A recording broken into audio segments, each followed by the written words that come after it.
Mientras usted, amable oyente, busca el pasaje que citara Esteban, quiero saludarle y agradecerle a Dios por tenerle dentro de nuestra audiencia y por compartir juntos la palabra de Dios para hoy. Ahora, recordemos que Jesús está en el templo. Este es el día después de que lo limpió nuevamente. Es un día martes.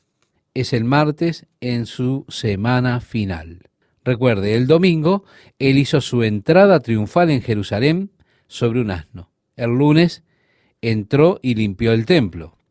Ahora el martes él regresa al templo con sus discípulos, donde de inmediato es desafiado por los líderes religiosos en lo concerniente a la autoridad con la que él hacía estas cosas, y les habla a ellos en parábolas, diciéndoles: Entonces comenzó Jesús a decirles por parábolas: un hombre plantó una viña, la cercó de vallado, cavó un lagar, edificó una torre y la arrendó a unos labradores y se fue lejos. Amable oyente, quiero pedirle, si usted puede, señalar con un marcador de libros ahí en Marcos y luego ir al pasaje de Isaías capítulo 5. Pienso que usted verá allí en Isaías capítulo 5 cómo pudieron ellos darse cuenta exactamente el punto al cual Jesús los quería llevar. En el versículo 1 de Isaías capítulo 5 dice así: Ahora cantaré por mi amado, el cantar de mi amado a su viña. Tenía mi amado una viña en una ladera fértil. La había cercado y despedregado y plantado de vides escogidas. Había edificado en medio de ella una torre y hecho también en ella un lagar, y esperaba que diese uvas, y dio uvas silvestres. Ahora pues, vecinos de Jerusalén y varones de Judá, juzgad ahora entre mí y mi viña. ¿Qué más se podía hacer a mi viña que yo no haya hecho en ella? ¿Cómo, esperando yo que diese uvas, ha dado uvas silvestres? Os mostraré, pues, ahora lo que haré yo a mi viña. Le quitaré su vallado y será consumida. Aportillaré su cerca y será hollada. Haré que quede desierta, no será podada ni cavada, y crecerán el cardo y los espinos. Y aún a las nubes mandaré que no derramen lluvia sobre ella. Ciertamente la viña de Jehová de los ejércitos es la casa de Israel, y los hombres de Judá planta deliciosa suya. Esperaba juicio, y he aquí vileza, justicia, y he aquí clamor. Así que, estimado oyente, cuando Jesús le dijo a estos líderes: un hombre plantó una viña, la cercó de vallado, cavó un lagar, edificó una torre, sus mentes se conectaron inmediatamente con Isaías. Él continuó diciendo: y la arrendó a unos labradores y se fue lejos.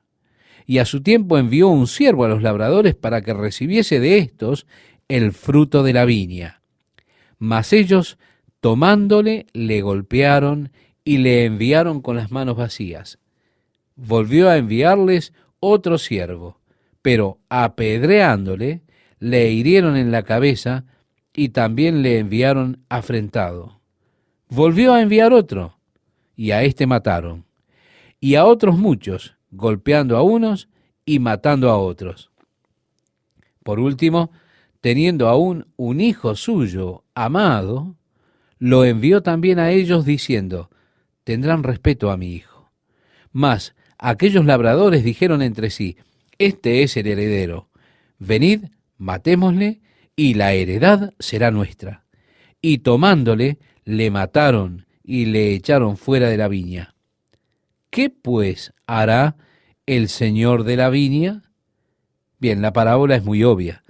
Está en contra de los líderes religiosos, los labradores que el Señor puso en su viña, la nación de Israel. El Señor les envió profetas, es decir, sus siervos. Pero los profetas fueron maltratados, fueron golpeados, apedreados, muchos de ellos asesinados. Finalmente el Señor dijo, les enviaré a mi unigénito Hijo, o a mi amado Hijo. Así que Jesús se separa a sí mismo en una capacidad totalmente diferente a la de los siervos, los profetas que habían sido enviados. Finalmente, el Hijo ha venido. Y los líderes religiosos han determinado deshacerse de él para tomar de algún modo posesión de la viña. La pregunta es, ¿qué habrá de hacer el Señor de la viña? Por supuesto, Dios es el Señor de la viña. En Marcos capítulo 12, verso 9 leemos, vendrá y destruirá a los labradores y dará su viña a otros. Así que la nación de Israel ha fallado en cumplir los propósitos para lo cual Dios los ha establecido como un pueblo especial para el Señor. Ellos fracasaron en traer ese fruto que Dios estaba deseando que la nación produjese. Así que preguntamos, ¿qué hará el Señor? Quitará los privilegios, las oportunidades y se las dará a otros. Y así es que vemos la puerta abierta para los gentiles. Y Jesús está aquí profetizando y prediciendo que Dios habrá de realizar su trabajo no entre los judíos en esta era, sino más bien entre los gentiles. Por tanto, vemos la obra del Espíritu de Dios en una manera poderosa entre los gentiles creyentes en Cristo Jesús. Y por lo tanto, el Señor le citó el Salmo 118, el cual es un salmo que predecía la entrada triunfal del Mesías. Le invito, amable oyente, a que me acompañe en esta porción de este salmo. Dice así, ni aún esta escritura habéis leído, la piedra que desecharon los edificadores ha venido a ser cabeza del ángulo. El Señor ha hecho esto, y es cosa maravillosa a nuestros ojos. Este pasaje lo hemos leído en Marcos capítulo 12, versos 10 y 11. Este particular salmo, el Salmo 118, al que hace referencia este pasaje, dice, la piedra que desecharon los edificadores ha venido a ser cabeza del ángulo. Es un salmo citado con frecuencia en el Nuevo Testamento. Pedro lo citó cuando estaba hablando a los líderes religiosos en el libro de los Hechos, en el capítulo 4, si usted lo recuerda o lo puede buscar después. El apóstol Pablo lo citó en su epístola a los romanos y también en su carta a los efesios. Jesús aquí hace referencia a este pasaje. Obviamente, sabemos que es una referencia al mismo Jesús, que es la piedra. Recuerda, amable oyente, que estaba esa profecía en el libro de Daniel de la piedra que vendría no cortada con manos, golpeando la imagen y sus pies y creciendo en la montaña, cubriendo la tierra. La piedra es Jesucristo. Rechazada por los constructores, rechazada por los líderes religiosos, pero con todo, es la piedra principal. Mire, hay una historia interesante del templo de Salomón. Las piedras fueron conseguidas muy lejos del templo y fueron traídas al templo, luego puestas una sobre otra. Así que estas piedras fueron perfectamente labradas. Mire, tan bien diseñadas que no necesitaron ellos ponerle mezcla entre piedra y piedra, sino que ellas, por sí solas, se interbloqueaban, quedando chatas. De hecho, en estas piedras no se puede pasar la hoja de un cuchillo entre ellas. ¿Por qué? Porque fueron labradas perfectamente. Así que cada piedra fue traída y luego alisada en la cantera, que de hecho está en la parte norte de la ciudad de Jerusalén. Luego entonces fueron traídas al templo y cada piedra fue encuadrada para su lugar y así puestas en el edificio. Y como la historia continúa, una piedra fue enviada de la cantera, y los hombres que estaban haciendo la obra no entendieron de dónde venía. Pareciese como si no encajase en la progresión natural del edificio, de tal modo que no sabían qué hacer con esta piedra. Así fue que la desecharon, dejándola de lado. Por supuesto, en los años que estuvieron ellos construyendo el templo, finalmente completaron la edificación. Pero la principal piedra angular se les había perdido. De acuerdo con la historia, enviaron a la cantera por la piedra principal del ángulo. El capataz verificó sus registros y dijo: esta piedra ya fue enviada. Ellos dijeron: pero no la tenemos. Y alguien recordó: esa piedra que fue dejada de lado y ahora los arbustos han crecido alrededor cubriéndola. Así que ellos cavaron para sacarla, y con toda seguridad la piedra que fue rechazada por los edificadores en realidad era la piedra del ángulo, la piedra principal del edificio. Por lo tanto, este salmo con todo tiene un significado profético tremendo. La piedra de la que se burlaron se convirtió en la principal piedra del ángulo. Sí, estimado oyente, esta es la obra del Señor. Es maravillosa a nuestros ojos. Así que Jesús cita este salmo familiar, el Salmo 118, a ellos. Era un salmo por el cual Él está sosteniendo que Él es en verdad esa piedra, es decir, el Mesías. En el verso 12 de Marcos 12 leemos: y procuraban prenderle. Él había dirigido la parábola en contra de ellos. Ellos reconocieron eso. Por eso querían prenderle, porque entendían que decía contra ellos aquella parábola, pero temían a la multitud y dejándole se fueron. Y le enviaron a algunos de los fariseos y de los herodianos para que le sorprendiesen en alguna palabra. Viniendo ellos le dijeron: Maestro, sabemos que eres hombre veraz y que no te cuidas de nadie, porque no miras la apariencia de los hombres, sino que con verdad enseñas el camino de Dios. ¿Es lícito dar tributo a César o no? ¿Daremos o no daremos? Este pasaje, amable oyente, lo hemos leído en el Evangelio de Marcos, en el capítulo 12, desde el verso 12 al verso 14.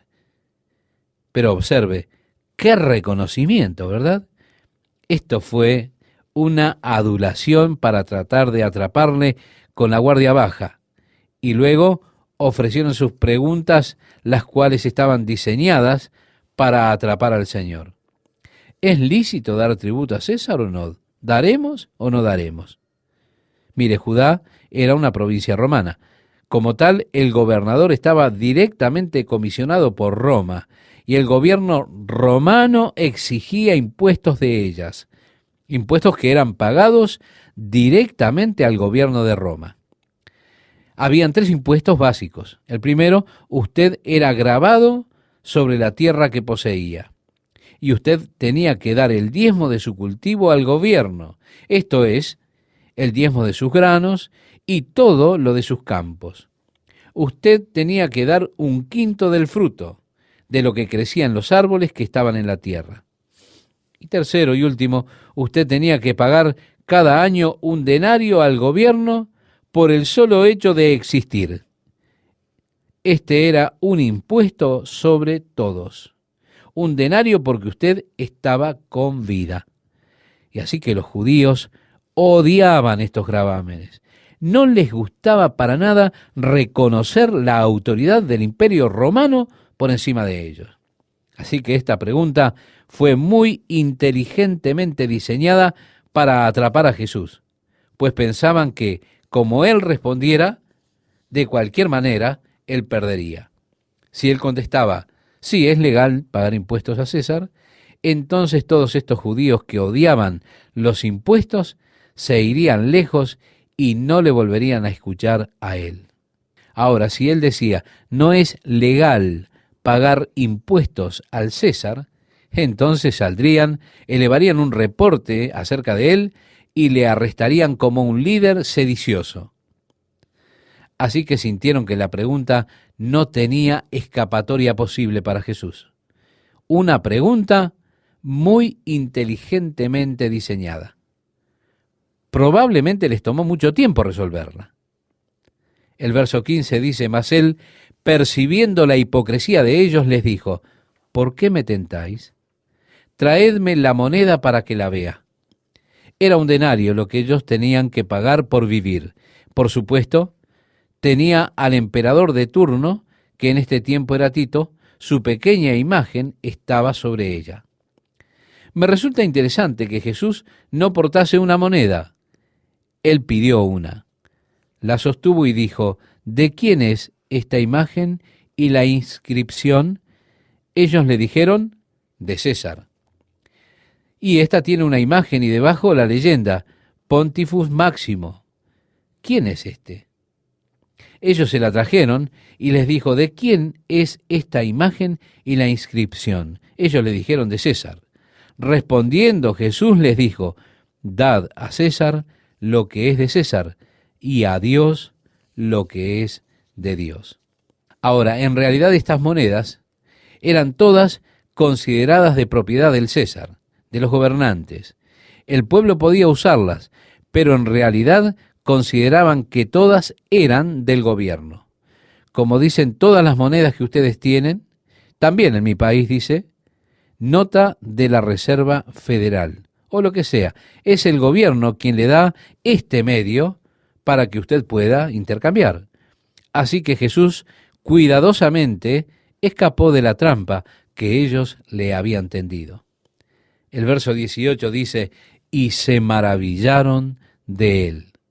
Entonces vinieron a él los saduceos. Mire, estimado oyente, los saduceos eran los sacerdotes en su mayoría.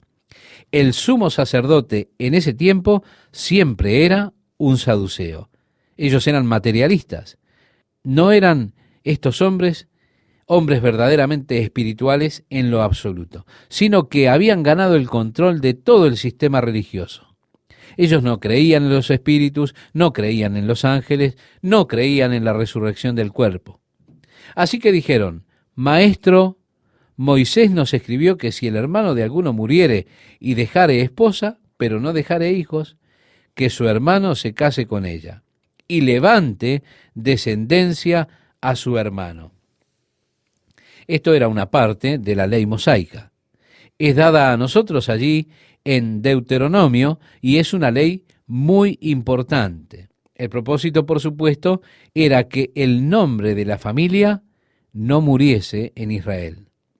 Así que la ley es básicamente como esto: si tú te casas con una mujer y antes de que pudieran tener hijos te mueres, es la responsabilidad de tu hermano casarse con ella, y el primer hijo que nazca será llamado como tú, para que tu nombre no muera en Israel.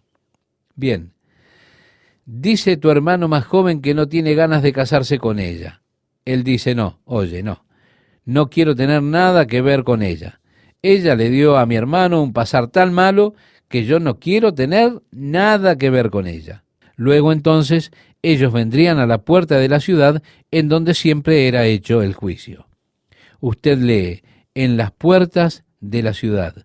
Los ancianos de la ciudad estarían a las puertas para pronunciar su sentencia. Así que vendrían a la puerta de la ciudad ante los jueces, los ancianos allí, y el hombre diría: mi hermano murió no teniendo hijos y no quiero casarme con ella. Se quitaría las sandalias y se las daría a ella. Es como decirle: oye, eres un zapato viejo en lo que a mí concierne. De ningún modo me casaré contigo. Entonces ella podría escupir en su rostro y él sería liberado de su obligación de casarse con ella. Mas él sería llamado el hombre cuyo zapato se perdió allí en Israel. Él tendría ese título después de esto. Era un título realmente muy sucio. En otras palabras, él no cumplió con su obligación familiar y eso era una cosa muy importante para ellos. ¿Qué tal, amigos? ¿Cómo están? Es un gusto para mí estar junto a ustedes en esta nueva oportunidad con la palabra de Dios para hoy. Amable oyente, le invito a que me acompañe al libro de Génesis. Esto tiene que ver con el período antes de la ley. En el libro de Génesis encontramos el caso de Judá, que era hijo de Jacob, y su hijo casado con esta muchacha Tamar. Él murió sin tener hijos, de modo que su hermano la tomó a Tamar por esposa, y también él murió sin tener hijo. Así es que el otro hermano se suponía que se casase con ella, pero Judá dijo, oh, no, estoy un poco preocupado por el té que prepara esta mujer. Ya se murieron 2 hijos, entonces él dijo, este es mi último hijo, no quiero perderlo, es demasiado joven. Vamos a esperar un poco antes que le permitamos casarse contigo, Tamar. Bien, la historia de Tamar es una historia interesante que encontramos en Génesis. Mire, ella se vistió con ropas de prostituta. Se sentó en el camino cuando Judá estaba de paso hacia la casa de su padre. Entonces fue que él le dijo a ella, ¿cuál es tu precio? Y así ella le dio su precio. Él dijo, mira, no traigo conmigo, toma mi anillo. Y de aquí es de donde tomamos la idea de dar un anillo. Es un compromiso para garantizar que he de guardar el trato que he hecho, que he de respetarlo. Te prometo esto o te pagaré lo otro. Por supuesto, pactó por un pequeño cabrito. Él dijo, te lo enviaré. Y ella le respondió, bueno, ¿y qué señal me darás? Él dijo, bien, toma mi anillo. Y es así que le dio su anillo diciendo, bueno, la idea es, voy a mantener mi promesa, te enviaré un cabrito, y cuando venga el cabrito, me devuelves el anillo. Usted verá, él tuvo relaciones con ella. Ella pensó que había sido estafada porque Judá no le había dado el tercer hijo. De modo que, poniéndose un velo y lo demás, pues tenía el velo de una prostituta sobre ella, él se acostó con ella. Luego dijo a sus pastores, oigan, llévenle el cabrito a la prostituta que está allí atrás en la esquina y tráiganme de regreso mi anillo. Así fue que el hombre volvió con el cabrito y miró alrededor, preguntó a los hombres de por allí, díganme, ¿dónde se encuentra la prostituta que pasa el rato allí en la esquina? Le respondieron, no hay prostituta por estos lados. Entonces fue que este hombre vino y le dijo a Judá, no la pude hallar. Ellos dicen que no hay prostituta en los alrededores. Así que más tarde la noticia vino a Judá diciendo, Tamar está embarazada. Entonces Judá dijo, apedréenla hasta morir. Fue entonces que Tamar vino y dijo, por el hombre que estoy embarazada, es quien usa este anillo. El anillo era de Judá, por supuesto. Ahora, ¿qué podría hacer Judá? Lo que me resulta interesante es en cuanto al linaje que es trazado hacia atrás. Ese linaje pasa precisamente a través de Tamar. Es interesante, ¿no es cierto? Que Dios trajese a su hijo a través de este linaje. Es interesante, estimado amigo, porque él puede identificarse con los pecadores. Así que Tamar vino y dijo, estoy embarazada por el hombre que usa este anillo. Evidentemente el anillo era de Judá. Ahora, ¿qué podría hacer él? Lo que me resulta interesante es en cuanto al linaje que es trazado hacia atrás. Ese linaje pasa precisamente a través de Tamar. Amable oyente, ¿no es interesante esto? El hecho de que Dios trajese a su hijo por medio de este linaje, él puede identificarse con los pecadores. Otro caso de esto en el Antiguo Testamento está en el libro de Ruth. Elimelec con su esposa Noemí vendieron su parcela y se mudaron con sus 2 hijos, Malón y Quilión, a Moab. En Moab, Malón y Quilión se casaron con unas jovencitas de Moab. Elimelec murió, los 2 hijos también murieron, y no dejaron hijos. Así que el nombre de ellos estaba pronto a desaparecer. Noemí, por supuesto, volvió con Ruth, y más tarde, Booz, que era el hermano de Elimelec, se casó con Ruth. Él se transformó en lo que ellos llamaban el Goel, la familia redentora. Él es el que redimió el nombre de la familia al tener un hijo con Ruth, cuyo nombre fue Obed. Obed tuvo un hijo que fue llamado Isaí, de quien vino David. Y al trazar el linaje de la niña de Cristo, entonces se remonta a través de Ruth y Booz. Así que esta idea del pariente redentor está atada al linaje de Jesús, lo que pienso que es significativo, porque eso es a lo que Él vino. Él vino a redimir al hombre para ser nuestro pariente. Su propósito era redimirnos. El hombre no se puede redimir a sí mismo. Y así es que Él se convirtió en un hombre para ser nuestro pariente redentor. Sí, Jesús se convirtió en un hombre para ser nuestro pariente redentor. Y en dos lugares en su linaje, esta ley particular de los judíos fue guardada, fue cumplida. Ahora sí le invito a que compartamos el pasaje que tenemos para este día en el Evangelio de Marcos, capítulo 12, desde el verso 20 al 23, leeremos a continuación. Hubo 7 hermanos. El primero tomó esposa y murió sin dejar descendencia, y el segundo se casó con ella y murió, y tampoco dejó descendencia. Y el tercero de la misma manera, y así los 7, y no dejaron descendencia. Después de todos, murió también la mujer. En la resurrección, pues, cuando resuciten, ¿de cuál de ellos será ella mujer, ya que los 7 la tuvieron por mujer? ¿Lo ve, estimado oyente?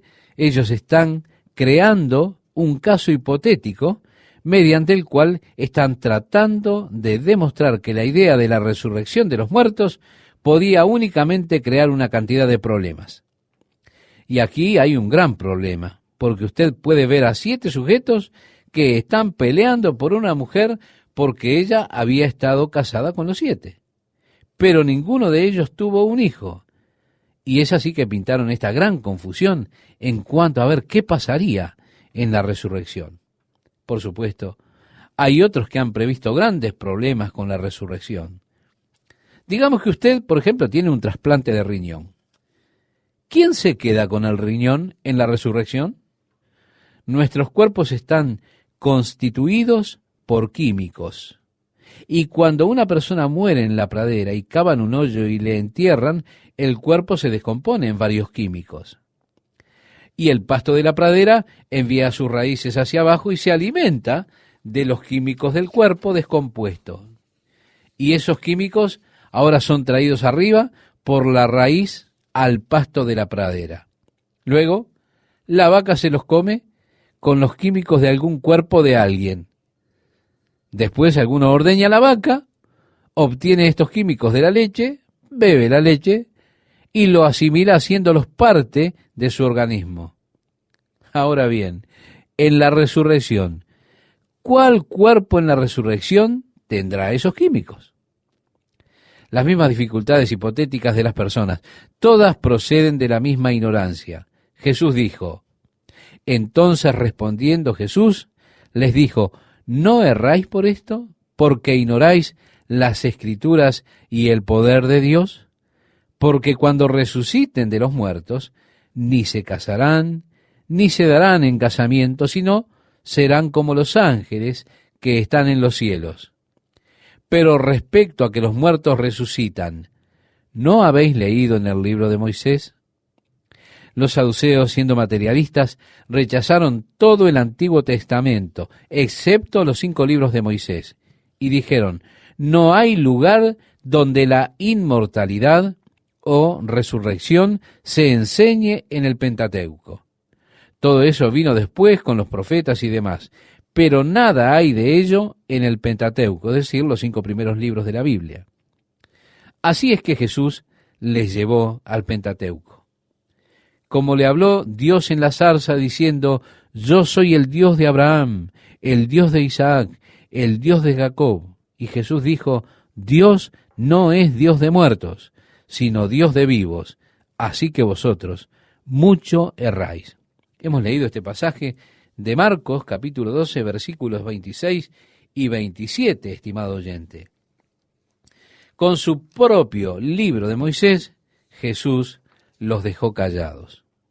Ahora, había un cierto escriba que estaba allí y estaba observando todo este asunto, este intercambio de pensamientos e ideas, y estaba cautivado por Jesús y por las respuestas que él daba.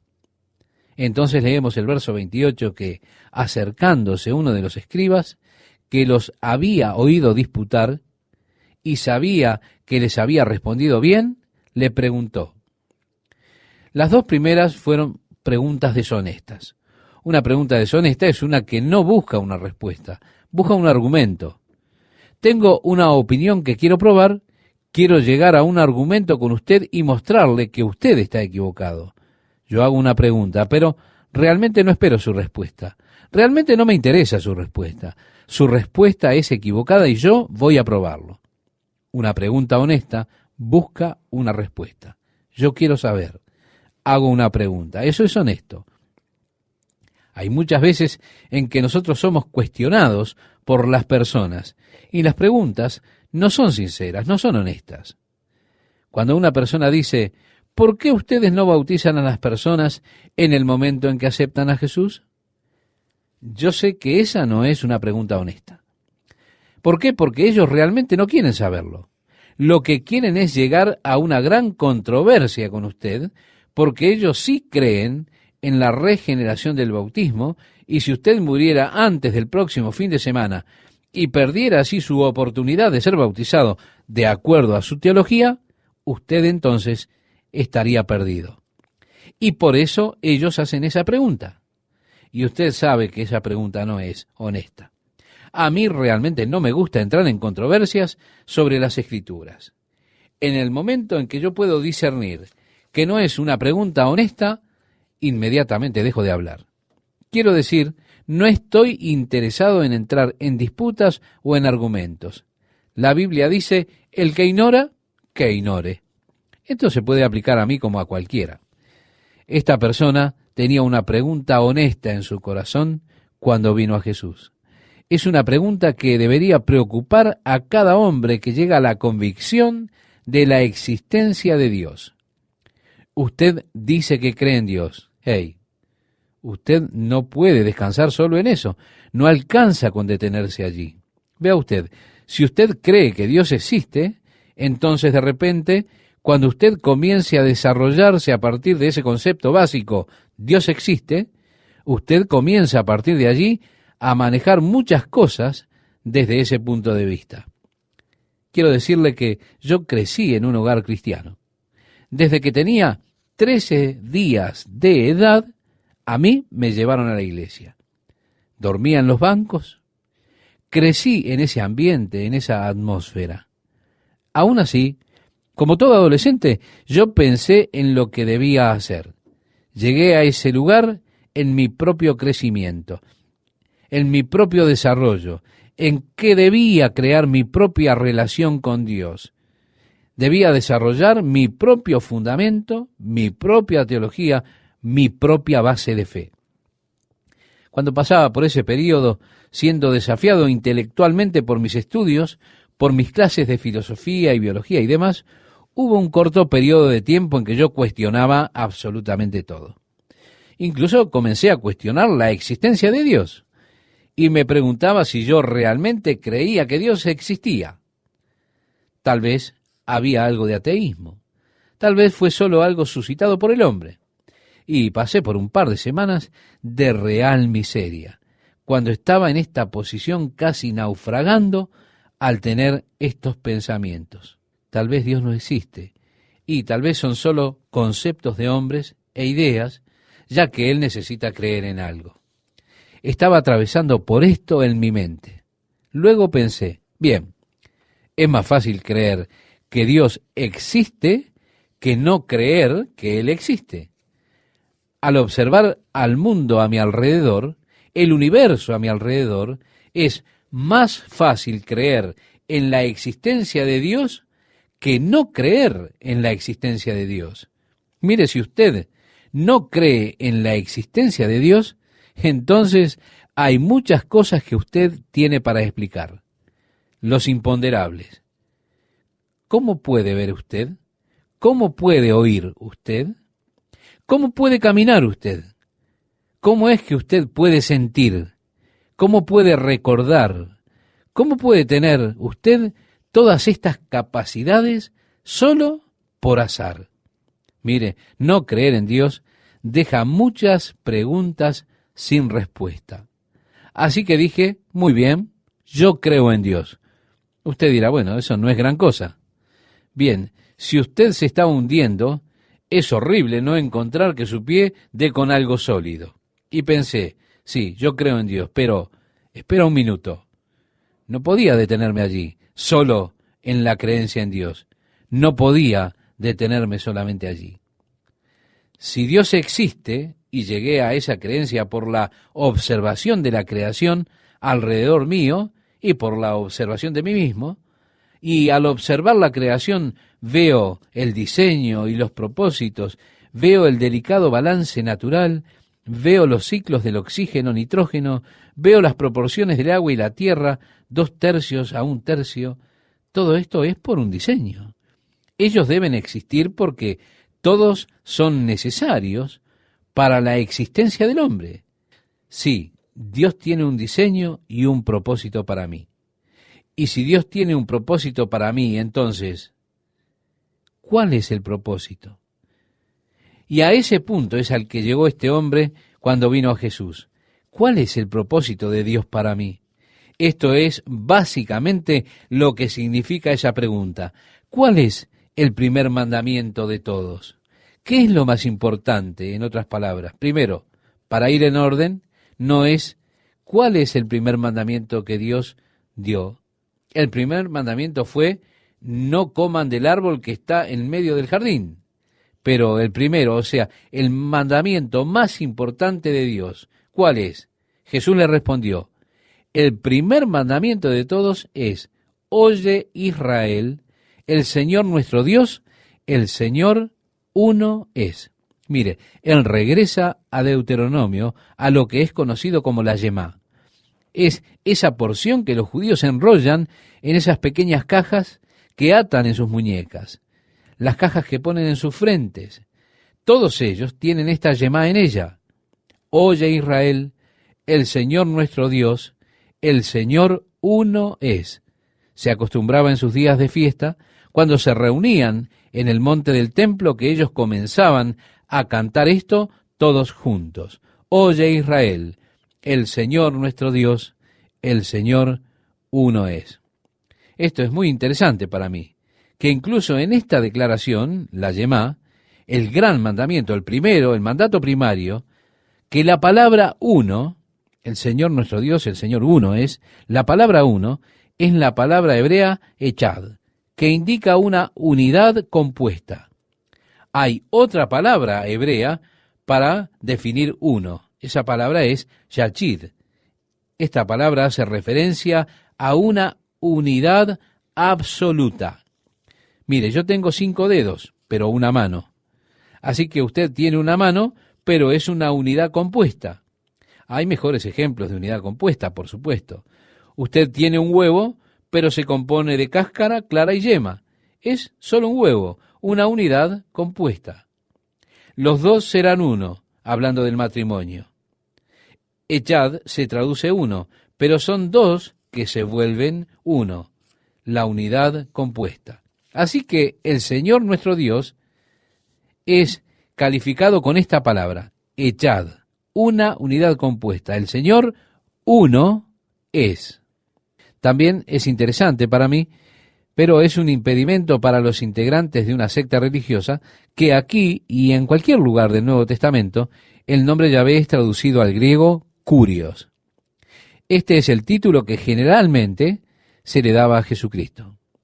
Ahora bien, si hay tanto impedimento para este grupo, hay tanto para ese nombre Jehová, evidentemente Jesús y los escritores del Nuevo Testamento no sabían esto, porque en lugar de traducir el nombre de Jehová o Yahvé al griego, ellos utilizaron la palabra griega Kurios, que es la palabra griega para Señor.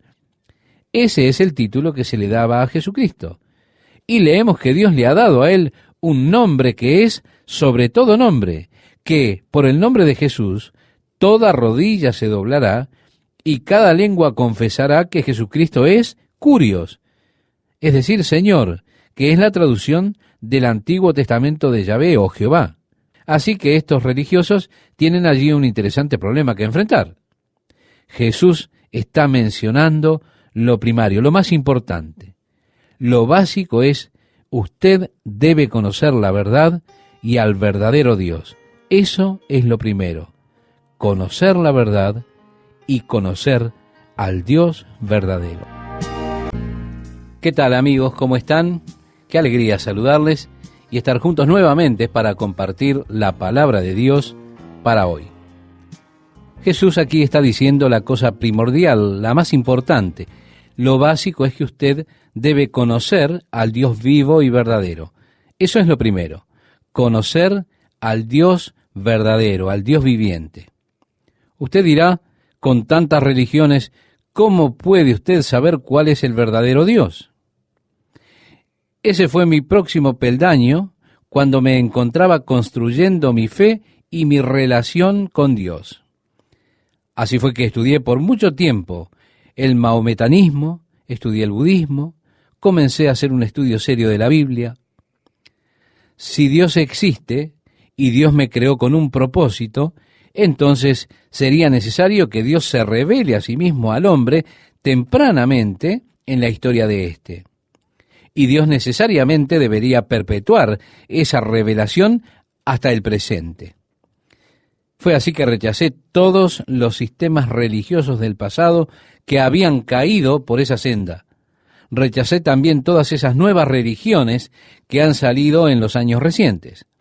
Estos hombres que finalmente han recibido la verdadera revelación de Dios y que ha sido escondida de los hombres hasta el presente, hasta que seamos bendecidos con el profeta que ahora tiene el verdadero conocimiento de Dios y nos trae esta nueva luz y este nuevo modo de creer. Déjeme decirle, estimado amigo, que rechazo todo eso, porque eso inmediatamente después descarta a todas esas personas que han nacido y han muerto hasta el tiempo presente, como si Dios no tuviese cuidado de ellas o no estuviese interesado en las tales. Pero de repente Dios está ahora interesado en el hombre. Yo no puedo creer tal cosa.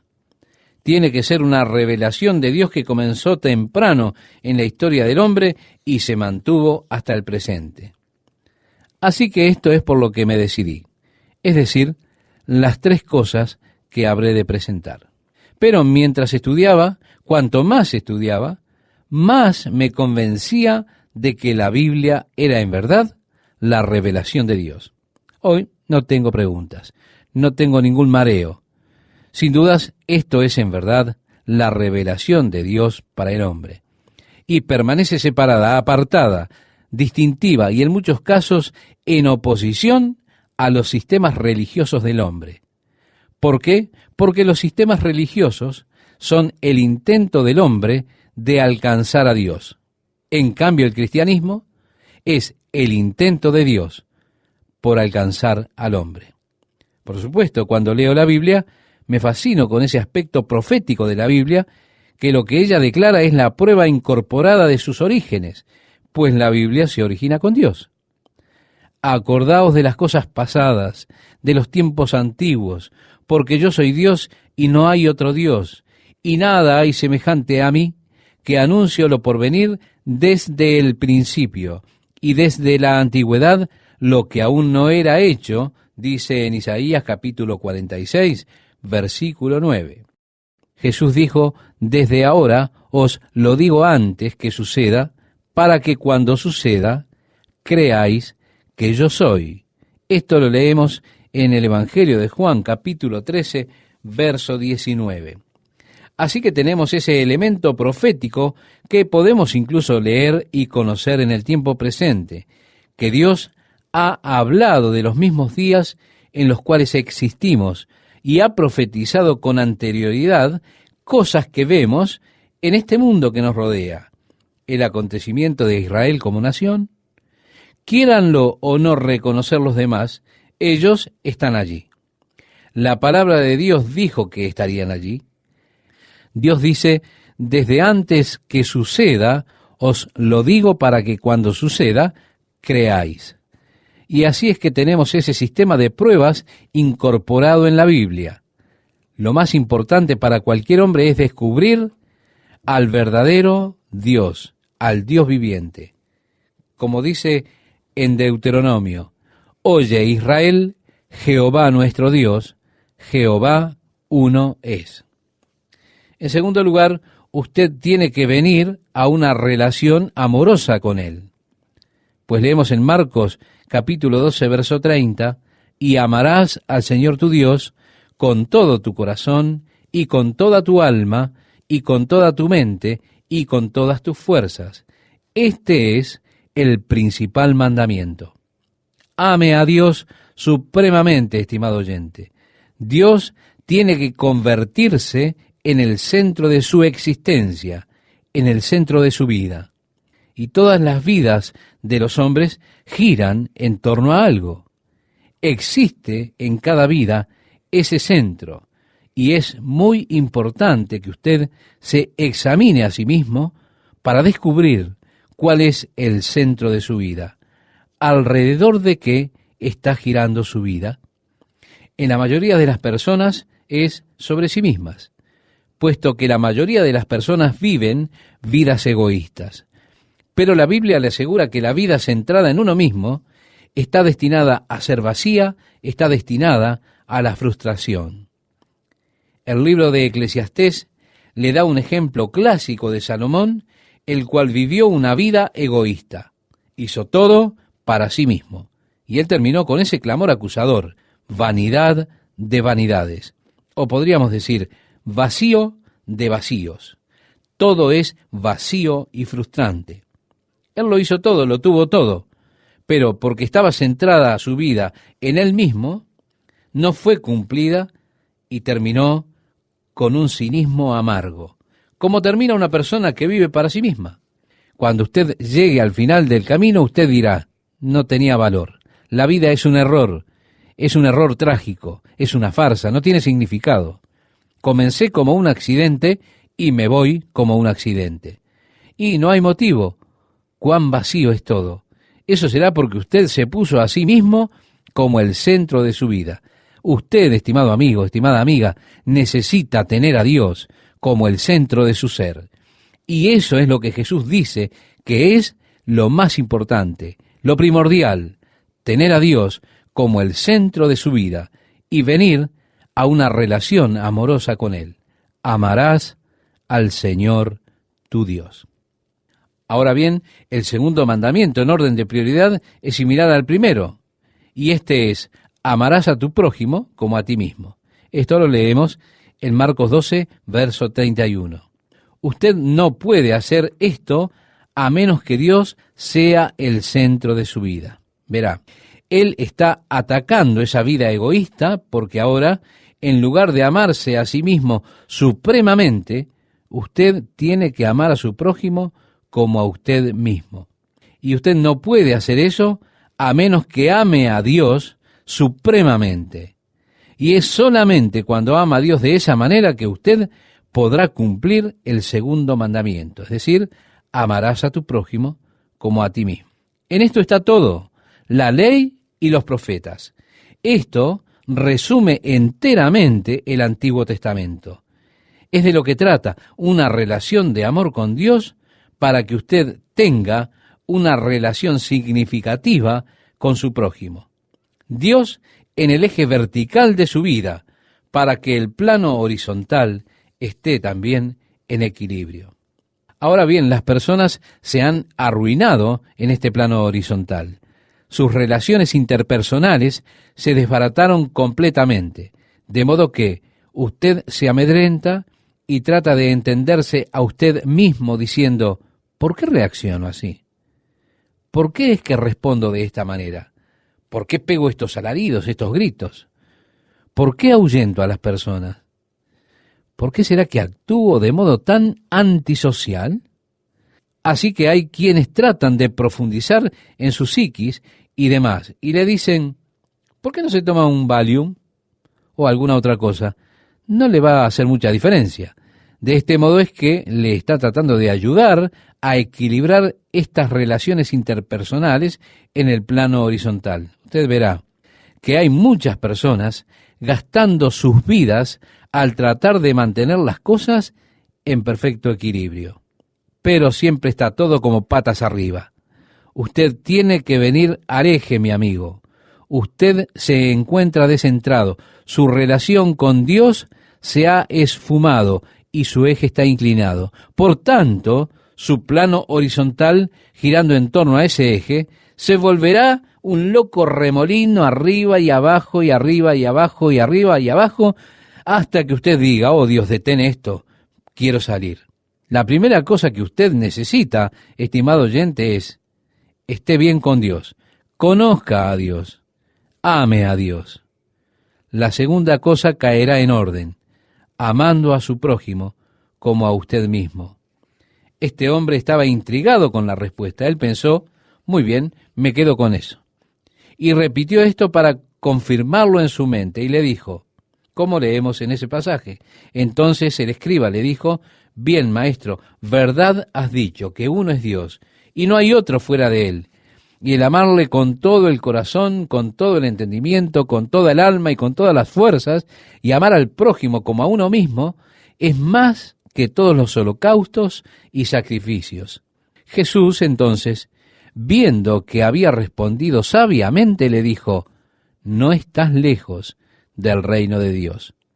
Y ya ninguno osaba preguntarle, no está lejos del reino de Dios, puesto que al momento que Dios viene a ser el centro de su vida, usted está en el reino de Dios. Mire, de eso es de lo que se trata el reino de Dios. Se trata de tener al rey sobre el trono. En el momento en que usted se postra, en el momento en que usted se somete su vida a Dios como rey, como el Señor de su vida, es entonces que usted está en el reino de Dios. ¿Se da cuenta? Pero ningún hombre puede servir a dos señores. Ninguno puede tener dos reyes. Y si usted está sentado en el trono de su vida, si usted está viviendo una vida egoísta, entonces usted no está en el reino de Dios y no puede estarlo mientras usted esté viviendo esa clase de vida. No es sino hasta que usted vive la vida centrada en Dios que entra realmente en el reino de Dios. Y este hombre estaba comenzando a verlo. Jesús le dijo, no estás lejos del reino de Dios. Pon a Dios en el centro de tu vida y entrarás en el reino de Dios. Si usted me acompaña, estimado oyente, vamos a leer los versículos 34 y 35 de Marcos, capítulo 12. Allí nos dice, Jesús entonces, viendo que había respondido sabiamente, le dijo, no estás lejos del reino de Dios. Y ya ninguno osaba preguntarle. Enseñando Jesús en el templo decía, ¿cómo dicen los escribas que el Cristo es hijo de David? Esto, por supuesto, fue algo que fue enseñado, que el Señor sería el hijo de David, porque hubieron muchas predicciones en el Antiguo Testamento. Por ejemplo, Él se sentaría en el trono de David. Él sería la raíz del tronco de Isaí, entre otras. Y Dios le había prometido a David, te construiré una casa. Por esto David comprendió que el Mesías vendría a través de su simiente. Así que tenemos esta pregunta de Jesús. ¿Cómo dicen los escribas que el Cristo es hijo de David? Porque el mismo David dijo por el Espíritu Santo, y Jesús aquí está reconociendo el Espíritu Santo como aquel que inspiró los escritos de David. David, por la inspiración del Espíritu Santo, en el Salmo 110 dijo el Señor, oh Jehová, oh Yahvé, a mi Señor, siéntate a mi diestra hasta que ponga tus enemigos por estrado de tus pies. David mismo le llama Señor. ¿Cómo, pues, es su hijo? Hemos leído en Marcos 12 hasta el versículo 37. Mire, estimado oyente, en la sociedad patriarcal, el padre siempre era el que mandaba. Y en tanto estuviera vivo, él era el jefe. Su palabra era ley.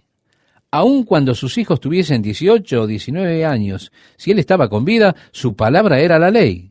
Y en esa cultura no había manera de que un padre llamase a su hijo Señor. Eso sería una antítesis de la cultura y de la sociedad misma. Así que, ¿cómo es que el Mesías es el hijo de David?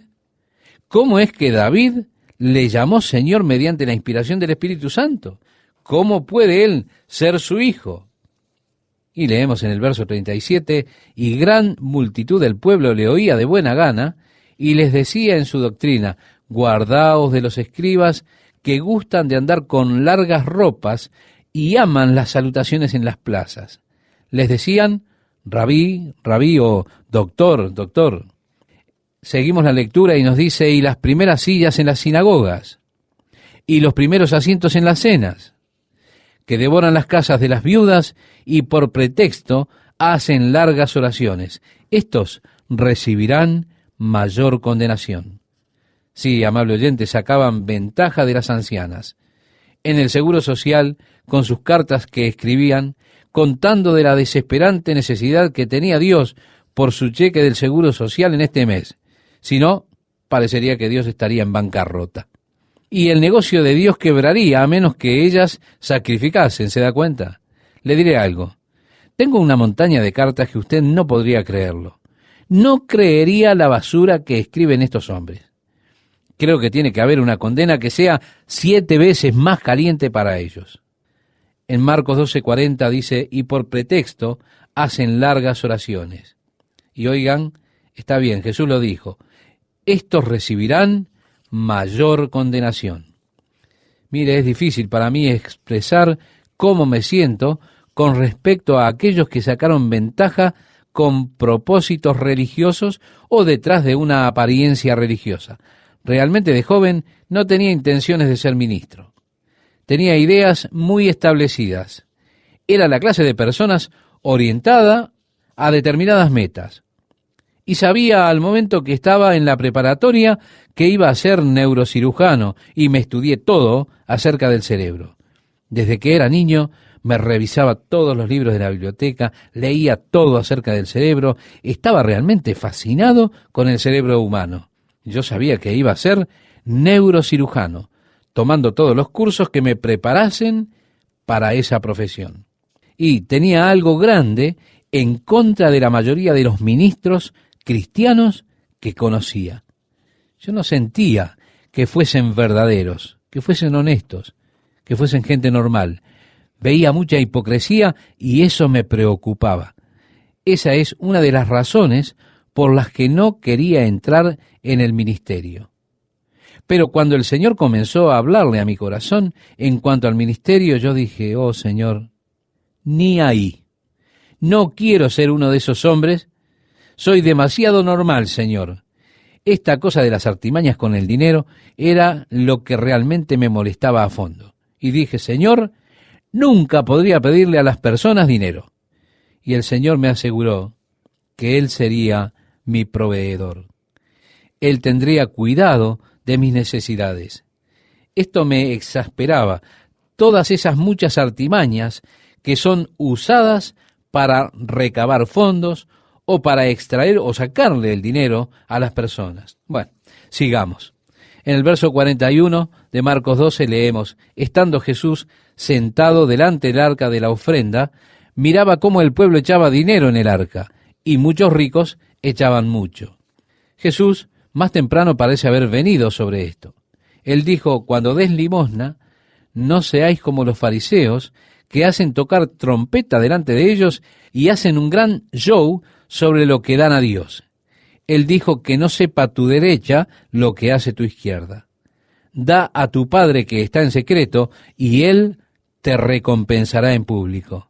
Sí, amable oyente, no busque la recompensa del hombre, la admiración de ellos. Así que Jesús miró a estos ricos poniendo estas grandes sumas de dinero con gran ostentación. Y leemos el verso 42 que dice, y vino una viuda pobre y echó 2 blancas, o sea, un cuadrante. Mire, yo tengo algunas blancas en casa. Usted puede comprar 100 de ellas por poco dinero en Israel. Ellos son un centésimo de centavo de dólar. Esta pequeña mujer puso 2 de ellas allí. Leemos el verso 43 y nos dice: entonces, llamando a sus discípulos, les dijo: de cierto os digo que esta viuda pobre echó más que todos los que han echado en el arca, porque todos han echado de lo que les sobra, pero ésta de su pobreza echó todo lo que tenía, todo su sustento. Sí, querido amigo, querida amiga, Dios no mide sus ofrendas por la cantidad, nunca. Él mide por lo que le cuestan a usted. Por esa medida, Dios siempre mide lo que le damos a Él. ¿Qué me costó darlo? David dijo: no daré al Señor lo que nada me cueste.